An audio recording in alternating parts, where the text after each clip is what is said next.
What's going on, YouTube vinyl community? It's your old pal Mikey Bananas from the Grown Man Record Night program, back with a Grown Man Record Night contest. You heard it right, folks. Grown Man Record Night is having a contest. The first one we've done in probably 6 years. We've only done one other contest. But we recently hit 600 subscribers, and we wanted to celebrate that fact with a little contest. I mean, it only took us 8 years to get 600 subscribers. Fuck.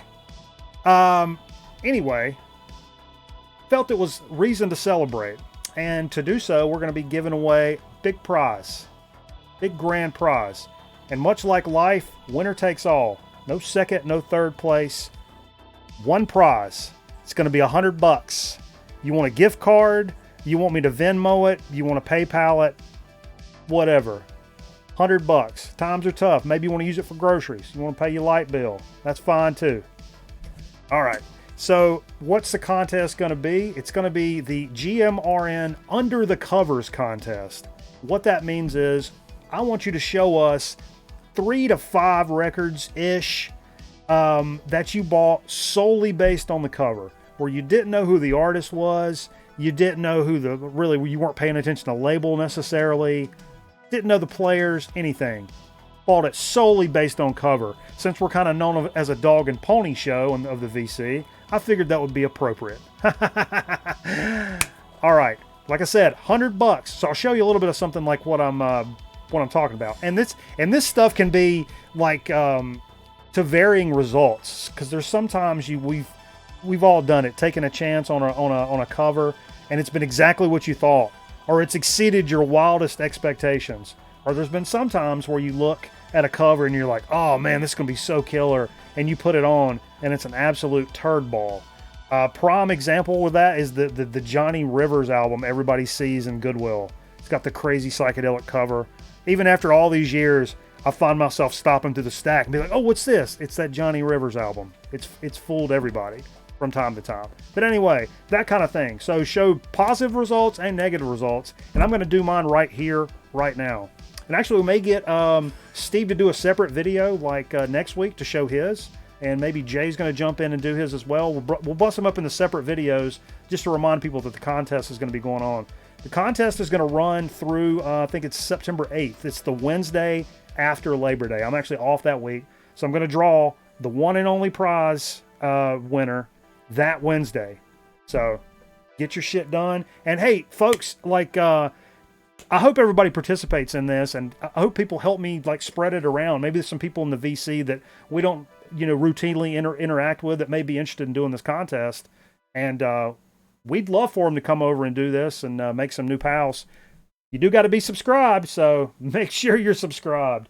Anyway, the first thing, this is the quintessential record night example of buying a record based on a cover, and it's triggered the purchase of so many great albums further down the line. We're going to start with some jazz and progressively get a little heavier here as we move on. And you guys know I'm talking about Dave Bailey Quintet, 2 Feet in the Gutter. Now, this is number one. This is one of my favorite covers of all time. I absolutely love how this cover's set up. I mean, it's a dude literally sitting on the curb. There's his crotch and stuff, fire hydrant. But the most important thing about this is the back cover. When I first started collecting jazz, I knew I probably knew Blue Note, and that's it. So I wasn't really looking for, this is on Epic, and I didn't know what that meant or didn't mean or whatever. But on the back, this is what really did it for me. Black dude, black and white picture in the studio, smoking a cigarette, and that triggered I remember saying, this looks like it's something, right? It's got to be something. So I took a chance on it, and it's an absolutely phenomenal record. Bailey played with a lot of guys through the years. On this record, I can't read this. Let's see what year this is from. I can't remember. But hold on, I got this written down here. Getting pissed off. I'm already getting pissed off. Played with Hurley Jones. He played with Mingus, Lou Donaldson, Curtis Fuller, Art Farmer, Ben Webster. And a really interesting fact about him is he actually retired from jazz in '69. And I guess he was he was in the Air Force or something. and retired and became a flight instructor. How cool is that? But this is a killer record, and one of the Grown Men Record Night staples for since we started this show, literally. Now, moving a little bit down the line, I would say what I've been fooled by the most by covers, what I've been impressed with and fooled by the most is probably funk records. Funk has this thing where a lot of records you're always really close to it being a disco record, or you're really close to it being like an R&B soul record, which is not bad, but it means they're probably going to have a lot more slower jams on it. So I've gotten really lucky with funk records, and I've gotten fooled by funk records before. But one of the early ones that I'd never heard of this cat before, Johnny Guitar Watson. Now this is a real mother for you. Look at this cover. I mean, that's picture perfect right there. Sitting in a little like box car thingy. I mean, it's crazy. This guy was kind of a blues R&B guy that later in his career kind of moved toward the funk side of things and saw a resurgence. And he's a real funny guy and a hell of a guitar player. This is 77 on DJM Records? DJM Records, which has a cool logo. 77. And funky as hell. We love playing this stuff. After this, I went back and bought, oh my gosh, 3 or 4 of his records at least that we've had for a long time here. An absolute staple. So moving down the line from straight up funk is, I bought this record because I expected it to sound a certain way, and it's pretty damn close. It's pretty damn close. But I saw this cover and I was like, baby, there's no way I'm leaving this thing behind. Look at this cover. Look at this cover. It's perfection. Absolute 80s perfection. Charlie Singleton and Modern Man, and the name of the record is Nothing Ventured, Nothing Gained. 1987 on Epic again, actually. Now, I didn't know then, but this is the guitar player from Cameo. You know, a Word Up. That Cameo. And I had no idea when I picked it up, but, I mean, hello. And this record, it sounds exactly like it's like, you know, 80s electro with some decent actual guitar work in it, and just it's a really jamming record, man. Perfect for this show. And again, who's going to leave that sitting behind? That's just absolute phenomenal business. Now, moving a little heavier from that, I was in a local record store, Hippo Records, and he had this record in here that I think this was like $4 or something. $3.99. It's from a band called Basque. And I knew nothing about Basque, but look at this artwork. What is this from? Any of you guys that are into like stoner doom kind of stuff, what does this remind you of? To me, this looks like the Baroness records. And I don't own any Baroness records, and I've always kind of dug them, but they're not my favorite. But I like Baroness, and I was like, well, so this is kind of telling me this has got to be like a psychedelic, maybe psychedelic stonery kind of band. And turns out this is from 2014. It's on Wonder Records. Also says it's got another record label on here, but these guys are actually from Asheville, North Carolina, which is just a couple hours from here. A great town, known for the beer and hippies and shit like that up in the mountains. And it's really good. This is kind of the psychedelic, the bluesy psychedelic jammy side of stoner rock. So no hollering and screaming stuff like that, really. Just nice jams, man. And I didn't know the labels. I didn't know they were from Asheville when I bought it. I just knew that cover, and I knew it had to be something. It was $3.99. This goes for a chunk of change.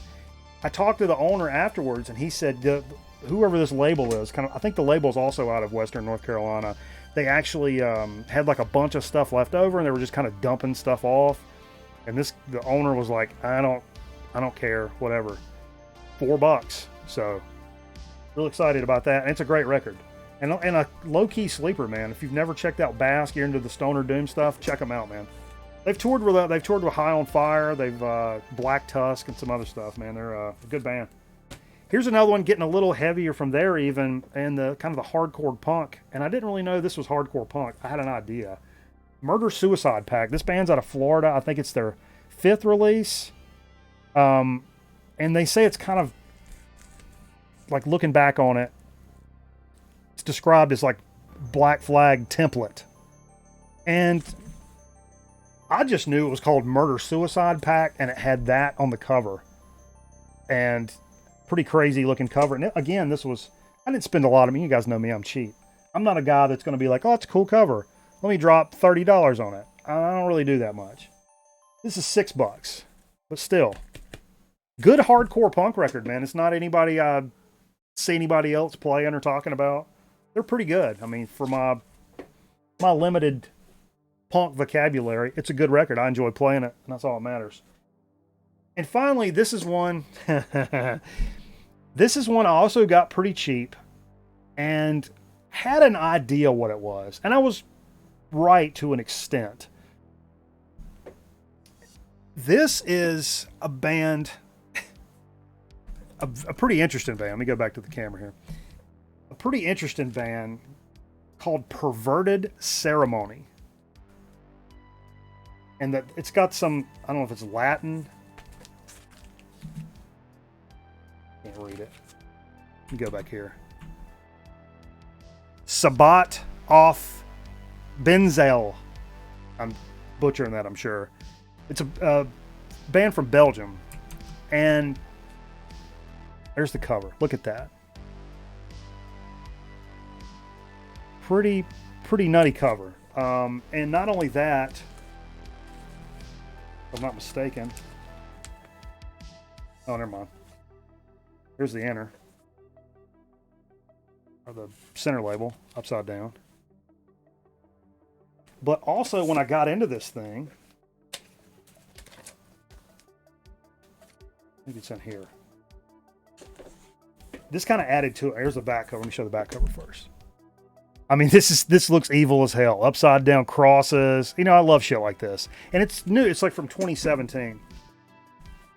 And it also, what the hell, man? It must be in here. Hold up. There's a poster that goes with this thing. Unless I've just lost it. And apparently, I've lost the poster. Anyway, it's this crazy ass.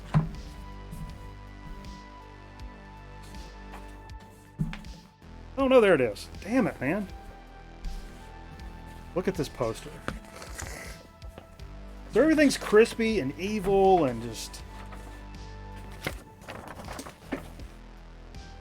Perverted Ceremony. Dude. I'm all over this, right? Here's the thing. These guys, like I said, 2017 release. It's pretty much an homage to the first wave of black metal. Now, I like that stuff, but there's some characteristics to that sound and that scene. You know, I love the lore and the kind of the history behind the black metal scene, especially that first wave. But there's also some things about it that are not so good, and that being production. They were known for not the best production, and believe me, there's a time when I appreciate and love that. It's like a 4-track sound mixed. It sounds like people slamming something on tin cans or something.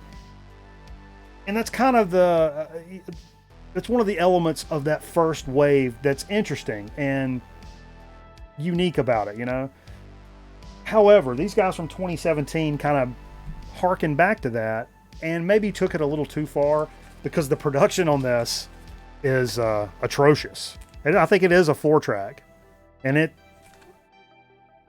it's almost indecipherable, or just for a lot of people would be just absolutely unlistenable. So I teeter back and forth. The part of me that likes, you know, noise records or the weird experimental stuff that's just so far out there it makes everybody else in the room go, what the hell are you doing? There's a part of me like that likes I want to listen to this kind of stuff sometimes. There's another part of me that's like, this is trash. It sounds like absolute trash. And it seemed like the black metal community was kind of split down the middle. A lot of people say, oh, it's so groundbreaking. Man, it's just like the first wave of black metal. Man. And then there's like another whole people that's like, this sounds like ass. absolute ass garbage. And I kind of fall on that side of it, honestly. I've listened to it once, maybe twice, and it's not one I feel that I'm going to be reaching for a whole lot anytime soon. Maybe I need to sell it. It also goes for a little bit of money, but it looked kick-ass and, you know, whatever. But anyway, that's kind of what we're looking for the contest. So 3 to 5 records you bought solely based on the cover, drawing September 8th, $100, $100 holla right in your pocket. And help me spread the word, get it around to the rest of the VC. I hope a lot of people participate. And we definitely look forward to seeing what you guys have to offer. And we'll catch you on the next one. And let me know, drop a comment, and let us know on this video that you've submitted. And that way we can make sure you're done and counted for. And remember, you got to be subscribed too, turkeys. All right, we'll see you.